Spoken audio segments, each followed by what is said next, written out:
Tenga la bondad de buscar en su Biblia el libro de Nehemías capítulo 4. En un momento leeremos algunos versículos, pero deseo que vea la parte final del verso 6, porque el pueblo tuvo ánimo para trabajar. Permítame enfatizar algo muy importante. Cualquier trabajo que hagamos para Dios siempre tendrá que enfrentar la oposición de Satanás. Cuando los hijos de Dios dicen, levantémonos y construyamos, Satanás y sus demonios dicen, levantémonos y detengámoslos. Y en el libro de Nehemías tenemos un claro ejemplo de cómo el diablo trató de oponerse a la obra de Dios, poniendo en ridículo a Nehemías y a su gente. No se olvide que el ridículo es una herramienta diabólica, pero Satanás tiene otras herramientas, otros métodos para oponerse al trabajo de Dios. Por eso hoy quiero hablar de cómo enfrentar el desánimo. Bien, veamos Nehemías 4, los versos del 7 al 10. Pero aconteció que oyendo Sanballat y Tobías y los árabes, los amonitas y los de Asdod, que los muros de Jerusalén eran reparados, porque ya los portillos comenzaban a ser cerrados, se encolerizaron mucho y conspiraron todos a una para venir a atacar a Jerusalén y hacerle daño.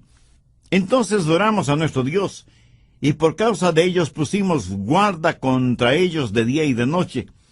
Y dijo Judá, las fuerzas de los acarreadores se han debilitado, y el escombro es mucho, y no podemos edificar el muro. Esta es la primera nota desanimadora en todo el libro. Judá dijo, no podemos hacerlo. No podremos terminar lo que hemos empezado. No podremos reconstruir el muro. Mire el verso 11. Y nuestros enemigos dijeron, no sepan ni vean, hasta que entremos en medio de ellos y los matemos y hagamos cesar la obra. Quiero que pensemos primero en la maldición del desánimo y segundo en la causa del desánimo. Yo creo que junto con el ridículo, el desánimo es también una herramienta de Satanás. Algunos piensan que es la principal arma de Satanás. Se cuenta que un día el diablo estaba rematando su caja de herramientas, que contenían herramientas tales como el orgullo, la ociosidad, la arrogancia, la envidia, los celos, el adulterio, la mentira, y en fin, todas esas cosas. Herramientas. Pero sobre una herramienta había una nota que decía, no está de venta. Y alguien le preguntó al diablo, ¿qué clase de herramienta es esa y por qué no está de venta? Y el diablo le contestó, pues porque no puedo darme el lujo de vender esta herramienta. Es la más importante para mí. Y se llama desánimo. Y le preguntaron nuevamente, ¿y por qué es tan importante?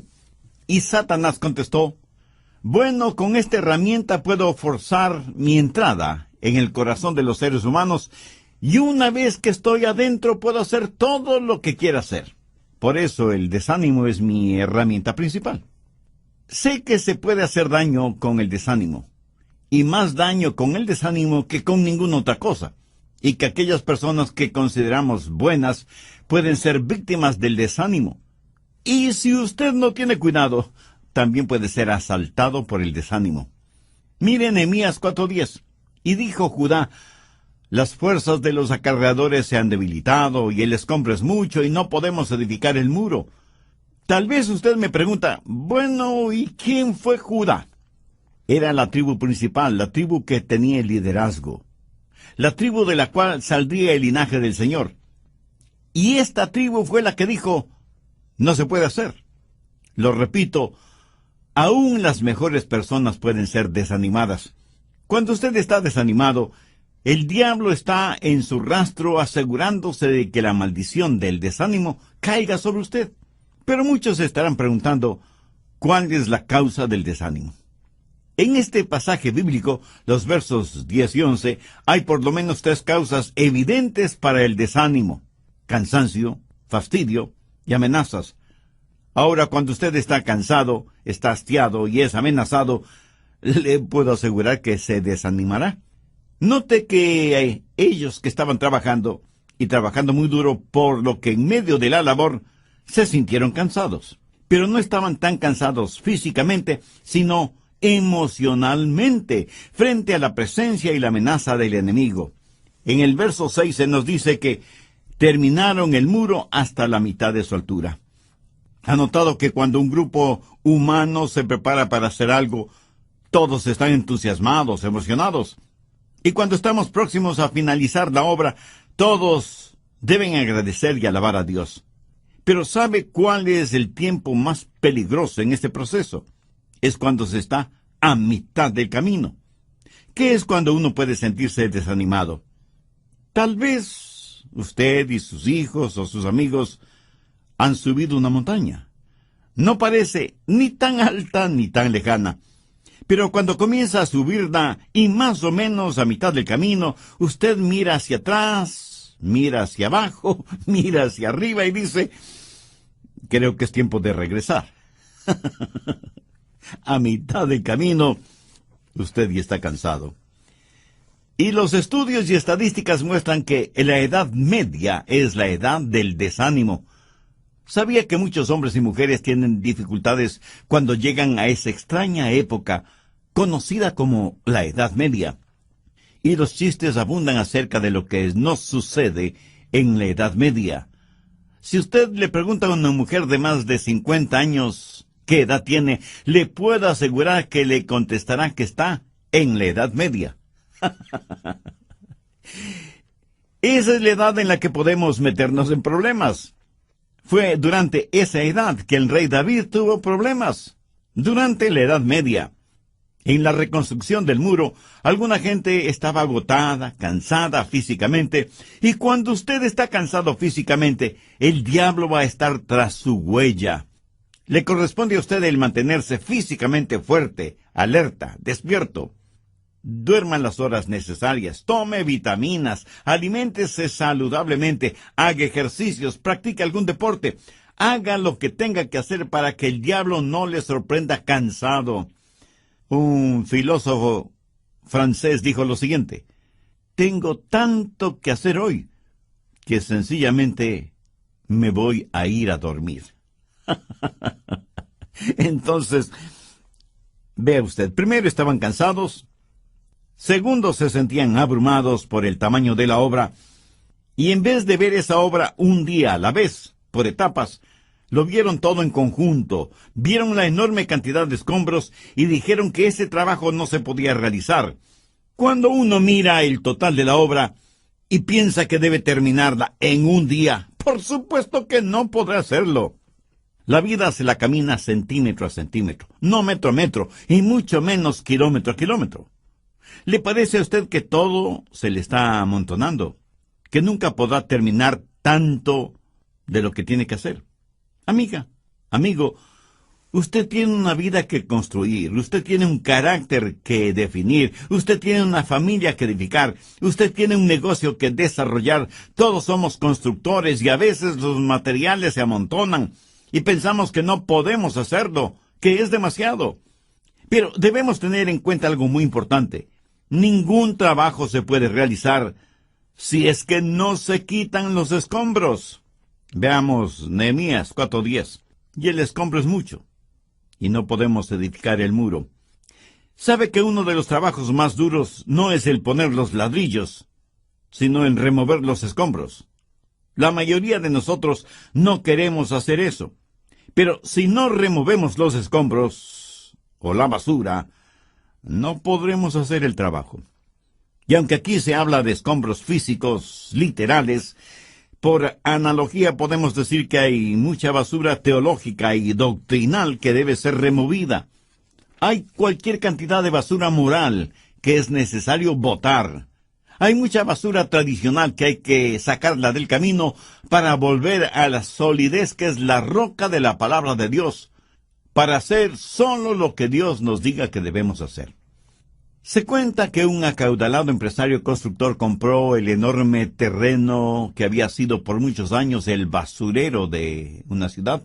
Luego, en enormes camiones trajo cientos y cientos de toneladas de grava y de tierra y comenzó a cubrir toda esa basura. Luego trajo aplanadoras y compactadores de tierra que por muchas semanas estuvieron trabajando, aplanando, compactando y nivelando la tierra. Después puso calles, avenidas, aceras, parques, fuentes de agua, y construyó una moderna urbanización con hermosas casas. La gente, por supuesto, compró rápidamente las casas y todo ese conjunto se volvió un hermoso vecindario. Pero después de algún tiempo, el suelo comenzó a hundirse. Las paredes de las casas empezaron a desnivelarse y a fracturarse. Se abrieron enormes zanjas en las calles, las veredas se resquebrajaban y la gente comenzó a abandonar las casas porque era evidente que terminarían hundiéndose y destrozándose. ¿Por qué sucedió eso en ese moderno y lindo vecindario? Porque todas esas casas fueron construidas en realidad sobre la basura. Usted no construiría su casa sobre la basura, ¿verdad? Pues le diré que usted no puede construir su vida sobre basura. Y aunque a veces es muy duro el cavar hasta encontrar roca sólida, vale la pena hacerlo si queremos construir algo que perdure. Es cierto, el trabajo puede ser tedioso y agotador. No faltará la tentación de buscar atajos, de usar materiales más baratos, de no seguir los códigos de seguridad. Amigo, escúcheme. No hay manera fácil de servir a Dios. Nehemías y su gente se desanimaron, primero porque estaban cansados, segundo porque les agobiaba la obra en sí mismo y tercero porque se pusieron nerviosos con la presencia del enemigo y en medio de estas circunstancias el diablo se hizo presente. ¿En qué forma? Bueno, hubo una conspiración contra la gente de Dios. Y Satanás utilizó muy bien a ciertas personas para ese propósito. Les dijeron a los judíos que estaban construyendo, ustedes no saben cuándo vendremos para aniquilarlos. A lo mejor de día, a lo mejor de noche, pero vendremos de sorpresa cuando menos nos esperen y les atacaremos y les mataremos. Como si el cansancio y el abatimiento no hubieran sido suficientes, sus enemigos se encargaron de darles más problemas. Satanás es la clase de enemigo que, si le ve a usted hundiéndose en arena movediza, no tratará de ayudarle a salir de ella, sino que más bien le empujará más, para que se hunda más rápido. Él sabe cuándo usted está en dificultades, cuándo está físicamente débil, cuándo está emocionalmente abatido y cuándo está espiritualmente apagado. Él sabe exactamente cuándo usted está al límite de su capacidad de aguante, y es cuando él ataca, y ataca ferozmente. No en vano la Biblia lo describe como león rugiente, y cuando eso sucede usted, por supuesto, se sentirá desanimado. Verso 12. Pero sucedió que cuando venían los judíos que habitaban entre ellos, nos decían hasta 10 veces, de todos los lugares donde volviereis, ellos caerán sobre vosotros. Esto es interesante, porque significa que aún los judíos que vivían entre los enemigos del pueblo de Dios sabían que se planificaba un ataque para impedir continuar la obra. Y ellos mismos decían que podía ser realizada. Ahora, ¿cuál es el remedio para el desánimo? Nehemías fue un gran hombre de Dios, un extraordinario líder, y quiero que note los pasos que Nehemías dio para animar a aquellos que habían sido desanimados. Note cuidadosamente lo que él hizo. Primero, armó a la gente. Mire lo que dice el verso 13. Entonces, por las partes bajas del lugar, detrás del muro y en los sitios abiertos, puse al pueblo por familias, con sus espadas, con sus lanzas y con sus arcos. Si hay un enemigo, necesitamos estar armados. Prever es mejor que lamentar. Nehemías se aseguró que todos tuvieran sus espadas, sus lanzas y sus arcos. Es una locura enfrentar al enemigo sin armadura y sin armas. Busque Efesios 6:11. Vestíos de toda la armadura de Dios, para que podáis estar firmes contra las acechanzas del diablo. ¿Sabe cuál es su armadura? Conoce las armas que Dios le ha dado para que pueda enfrentar al enemigo. Nuestras armas no son carnales, pero como son de Dios, son poderosas para destruir fortalezas maléficas. Entonces, lo primero que hizo Nehemías fue armar a su gente. Y yo quiero prepararle a usted para que esté listo para el impacto con el enemigo. Nehemías fue un gran líder y vio la necesidad de que su gente estuviera armada. Segundo, animó convencidamente a su gente. Verso 14. Después miré, y me levanté y dije a los nobles y a los oficiales y al resto del pueblo, no temáis delante de ellos. Acordaos del Señor grande y temible. No le fascina eso. Les dijo, no tengan temor, no se desanimen, recuerden quién es nuestro Dios.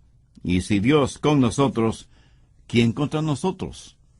El Señor es nuestro ayudador, y no debemos temer lo que puedan hacernos los hombres. Esperemos en Dios, y Él renovará nuestras energías. Amiga, amigo, ¿está usted desanimado, cansado, temeroso, abatido?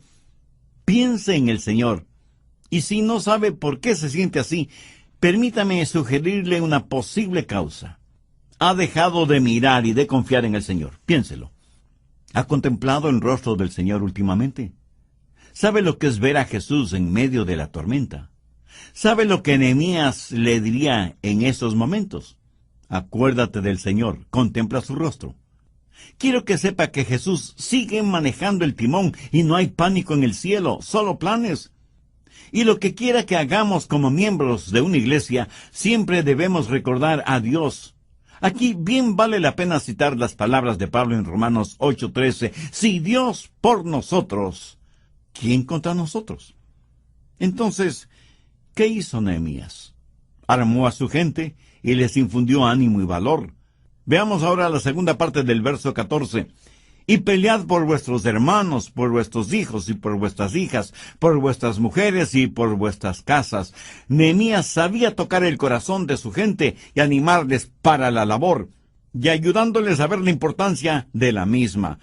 No estaban simplemente reconstruyendo un muro o reparando puertas, estaban reconstruyendo y peleando por algo que les era sumamente querido: el hogar, la familia, la comunidad. ¿Qué hace usted por su familia, por su hogar, por usted mismo?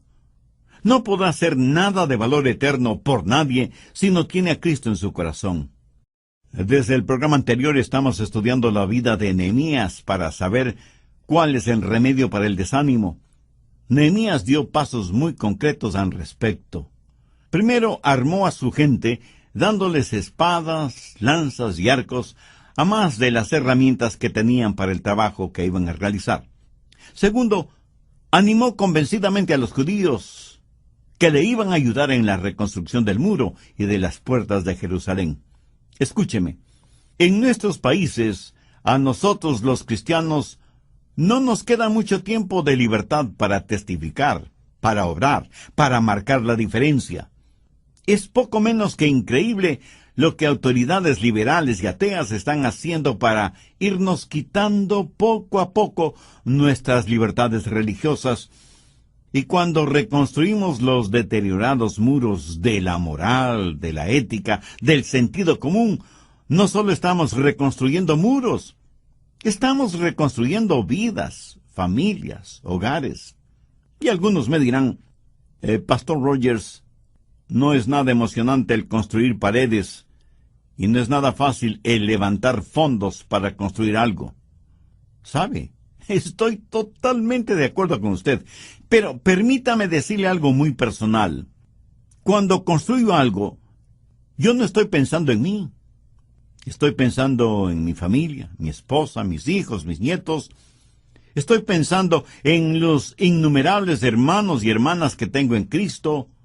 Estoy pensando en mis vecinos, de manera especial aquellos que todavía no conocen al Señor Jesucristo como Salvador personal. En otras palabras, estoy pensando siempre en mi prójimo, porque considero que como cristianos estamos en el negocio de representar a Cristo para que transforme vidas. Y creo que eso es lo que Nehemías está diciendo. Miren más allá de los muros, de las puertas.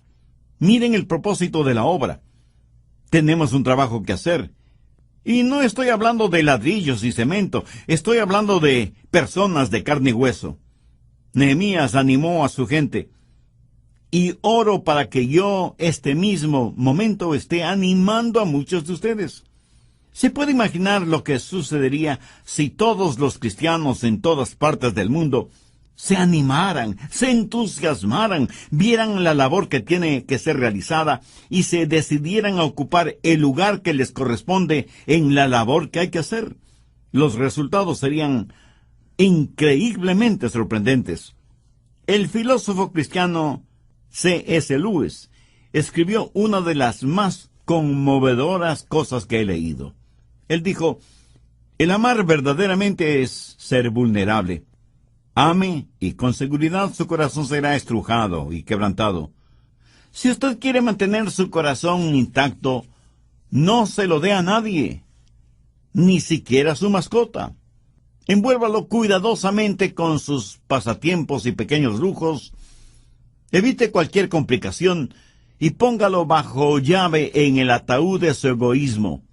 Pero en ese ataúd seguro, oscuro, carente de aire puro, su corazón cambiará.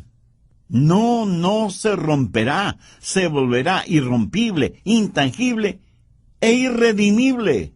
Aparte del cielo, el único lugar en donde usted estará perfectamente seguro de los peligros del amor es el infierno. Punzantemente doloroso párrafo, ¿no le parece? Pero piensa en eso. Hay miles de personas que no quieren involucrarse en nada. No quieren correr ningún riesgo. Quieren vivir para sí mismas, como si Cristo nunca hubiera venido o existido. O peor aún, como si Cristo nunca hubiera sacrificado su propia vida. Pero Nehemías prácticamente les dice a los suyos: piensen en los demás. Corran el riesgo de amar. No guarden su corazón en un pequeño y seguro ataúd, aunque lo adornen con lujos y placeres. Y aunque cuesta el amar, amar es algo que siempre vale la pena. ¿Qué más hizo Nehemías? Bien, veamos el verso 15. Y cuando oyeron nuestros enemigos lo que habíamos entendido, y que Dios había desbaratado el consejo de ellos, nos volvimos todos al muro, cada uno a su tarea. ¿No se alegra usted de tener un libro que le dice qué es lo que el enemigo está haciendo? Lo interesante es que el enemigo sabe que nosotros sabemos lo que él trama. ¿Y qué es lo que Nehemías hizo? ¿Qué es lo que Nehemías dijo? Nos volvimos todos al muro, cada uno a su tarea. ¿Usted sabe cuál es uno de los remedios para el desánimo? El trabajo. Así de simple y sencillo, el trabajo. No espere hasta que sienta que quiere hacer lo que debe hacer. Usted no puede esperar a sentir algo para hacer el trabajo de Dios. Haga el trabajo de Dios y entonces sentirá algo. Otro de los remedios para el desánimo es no mirar la obra en su totalidad, sino concentrarse en la parte, en la porción que Dios le ha asignado a usted. Y hágala hoy. No piense que la carga es demasiado grande para usted. Pudiera ser que usted no sea lo suficientemente grande como para llevar esa carga, pero Dios le dará la fortaleza necesaria para llevarla. ¿Pero qué más hizo Nehemías? Verso 16. Desde aquel día la mitad de mis siervos trabajaba en la obra, y la otra mitad tenía lanzas, escudos, arcos y corazas. En otras palabras, tenían sus herramientas de trabajo en una mano y en la otra sus armas para la batalla, construyendo y batallando al mismo tiempo. Y así debe ser una genuina iglesia del Señor. Tristemente hay iglesias que tienen temor de hablar contra el pecado, contra lo malévolo, contra las perversiones y abominaciones de cualquier tipo. No quieren herir los sentimientos de nadie, y tratando de complacer a todos, terminan complaciendo al diablo más que a Dios. Otras iglesias, en cambio, pelean y atacan a todos y a todo. Son extremistas y fanáticas, y aunque sea una cosa buena, cuando se la lleva a extremos de fanatismo, se vuelve totalmente mala. En la iglesia debe haber balance, construyendo y batallando, la espada en una mano y la herramienta de trabajo en la otra. Si usted es miembro de alguna iglesia, oro que no sea una congregación negativa o extremista. Pero también oro para que no sea una iglesia acomodaticia, tratando de complacer a todos menos a Dios. Oro para que usted tenga una iglesia en donde se predique y se enseñe todo el consejo de Dios, o sea, lo que las Escrituras dicen y enseñan, y no lo que los hombres, por intereses personales que generalmente son financieros, enseñan y predican. ¿Cuál es otra forma de curar el desánimo? Veamos el verso 19. Y dije a los nobles y a los oficiales y al resto del pueblo, la obra es grande y extensa, y nosotros estamos apartados en el muro, lejos unos de otros. Ahora ponga atención al verso 29. En el lugar en donde oyereis el sonido de la trompeta, reuníos allí con nosotros. Nuestro Dios peleará por nosotros. ¿Y cómo es que Dios peleó por ellos?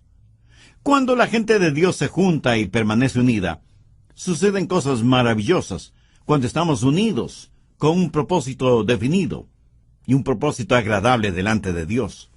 En el Salmo 133:1 leemos, mirad cuán bueno y cuán delicioso es habitar los hermanos juntos en armonía. No hay ningún sustituto para ese habitar armoniosamente juntos. Esa es la razón por la cual el escritor de Hebreos dice, no dejando de reuniros, como algunos tienen por costumbre, sino exhortándonos. Esto quiere decir, nos reunimos para alabar y adorar a Dios, ciertísimamente, pero también para mostrarnos afecto mutuo, consideración, y animarnos, estimularnos los unos a los otros para el amor y las buenas obras. Escuche, este ministerio radial no debe ser sustituto para su asistencia a su respectiva iglesia. Este ministerio radial es primordialmente para aquellos que por razones físicas, de salud, no pueden ir a sus congregaciones, y para aquellos que no son salvos todavía. Pero nunca lo tome como sustituto o como pretexto para no ir a la iglesia. Y no faltará quien me pregunte, Pastor Rogers, ¿cuál es la diferencia? Yo puedo oír sus mensajes estando en casa. Bien. Por favor, busque Mateo 18, verso 20. Son palabras de Jesús. Porque donde están 2 o 3 reunidos en mi nombre, allí estoy yo en medio de ellos. Hay un sentido de la presencia del Señor cuando nos reunimos como hijos e hijas de Dios, que es diferente a cuando estamos reunidos en casa como familia, y mucho más significativo de lo que experimentamos cuando nos reunimos socialmente. Nehemías sabía esto. Por eso reconoció que durante el trabajo en el muro estaban físicamente separados los unos de los otros.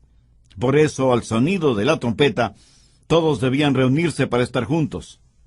Hay veces que necesitamos estar juntos para recibir información. Hay veces que necesitamos estar reunidos para recibir palabras de inspiración, de exhortación, de amonestación y aún de organización. Escuché de un joven que estaba enamorado de una muchacha y le escribió una carta diaria por 2 años. Pensó que esa era una buena manera de cortejarla. Una carta de amor cada día por 2 años. ¿Sabe lo que pasó? Ella terminó casándose con el cartero. Es que no hay sustituto para aquello de estar ahí. No hay sustituto para el contacto personal. ¿Para qué reunirnos? Para exhortarnos los unos a los otros, para animarnos mutuamente cuando estemos desanimados. Y si alguien me pregunta si alguna vez he estado desanimado, debo confesar que algunas veces he estado cansado en el trabajo, pero no del trabajo. Y quiero que entienda bien esto, porque muchas veces podemos cansarnos en el trabajo, pero no cansarnos del trabajo que realizamos. Las dos cosas son totalmente diferentes. En lo personal, cuando estoy cansado en el trabajo y algún miembro de mi familia o alguna persona en la iglesia me dice, Adrián, o pastor, estoy orando por usted, eso me anima más de lo que usted se puede imaginar. Y como yo lo entiendo, no creo que es solo una bonita sugerencia o una buena idea aquella de estar juntos, de congregarnos. Yo creo que es un mandamiento, porque es algo que como hijos de Dios debe distinguirnos. ¿Qué más hizo Nehemías? Veamos los versos 21 al 23. Nosotros, pues, trabajábamos en la obra, y la mitad de ellos tenían lanzas desde la subida del alba hasta que salían las estrellas. También dije entonces al pueblo: cada uno con su criado permanezca dentro de Jerusalén, y de noche sirvan de centinela y de día en la obra. Y ni yo, ni mis hermanos, ni mis jóvenes, ni la gente de guardia que me seguía, nos quitamos nuestro vestido. Cada uno se desnudaba solamente para bañarse. ¿Qué significa todo esto? Entre otras cosas, que Nehemías, después de haber dado armas a su gente y haberles animado y desafiado, también les amonestó, les advirtió que tengan cuidado, les dijo que no debían estar deambulando fuera de la muralla una vez que ha caído la noche. ¿Lo ve? Hay un hermoso balance en lo que Nehemías hizo. Hizo lo mismo que hizo Pedro cuando dijo: sed sobrios y velad, porque vuestro adversario el diablo, como león rugiente, anda alrededor buscando a quien devorar. Nehemías les puso sobre aviso, les advirtió acerca del enemigo. Yo sé que el diablo quiere detener la obra de Dios, y él está listo para hacerlo a la menor señal de nuestro desánimo. Me gusta lo que un hombre le dijo a su amigo en relación con cierta responsabilidad. No la dejes, no te calles, no retrocedas hasta que la hayas terminado por completo. Yo creo que ese fue el consejo de Nehemías, no solo para su gente en el Antiguo Testamento, sino también para nosotros en este siglo en el cual vivimos. Seamos sobrios y vigilantes. Mantengamos nuestras rodillas en tierra y nuestra mirada en Jesús y en su palabra. Mantengamos vivo y efectivo el amor entre nosotros. Seamos temerosos del pecado y nunca dejemos de lado la armadura de Dios. No seamos descuidados. No tratemos las cosas de Dios a la ligera o con apatía.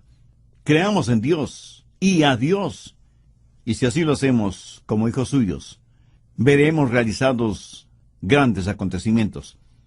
La cosa más emocionante de la vida es ser parte de una iglesia cristiana, bíblica, cristocéntrica y neotestamentaria. Una iglesia que tiene una labor y que la ejecuta con una espada en una mano y con una herramienta en la otra. Y por encima de todo esto, la gloria de Dios. ¡Qué poderosa arma es en las manos santas de Dios una iglesia neotestamentaria!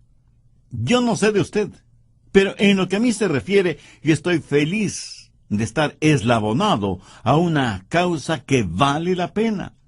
Tantas y tantas personas no hacen más que trabajar para ganar el sustento que le permitirá seguir trabajando para seguir ganando el sustento.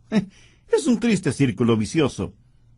Solo Dios puede dar significado y propósito a lo que hacemos, porque lo hacemos como para Dios, no como para los hombres. Ernesto Hemingway fue un extraordinario escritor, ganador del Premio Nobel de Literatura, quien terminó suicidándose. Él escribió una de las más trágicas declaraciones que jamás haya leído, y la voy a citar textualmente. Dijo: la vida no es más que un sucio truco, un corto viaje de la nada hacia la nada. No hay remedio para nada en la vida. El destino del hombre en el universo es como una colonia de hormigas en un tronco que se quema. ¿Cómo contrastan estas palabras con lo que Jesús dijo? Yo he venido para que tengan vida y para que la tengan en abundancia. Amigo, yo no soy una hormiga en un tronco ardiendo. Soy un hijo de Dios, destinado para estar en la gloria, y que en el trayecto desde aquí hasta allá estoy teniendo un tiempo realmente maravilloso. Es más, yo sería un cristiano aunque no hubiera ni cielo ni infierno, solo por el placer de conocer al Señor Jesucristo en esta vida. Si usted está cansado de sentirse como una hormiga en tronco ardiente, ¿qué tal si le digo que usted es de sangre real, es un hijo de Dios y coheredero con Cristo de todo cuanto existe en el universo? Esto será una realidad en usted si tiene a Cristo en su corazón.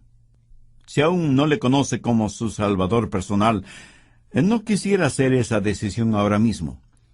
Yo voy a orar una sencilla oración para que les sirva de guía.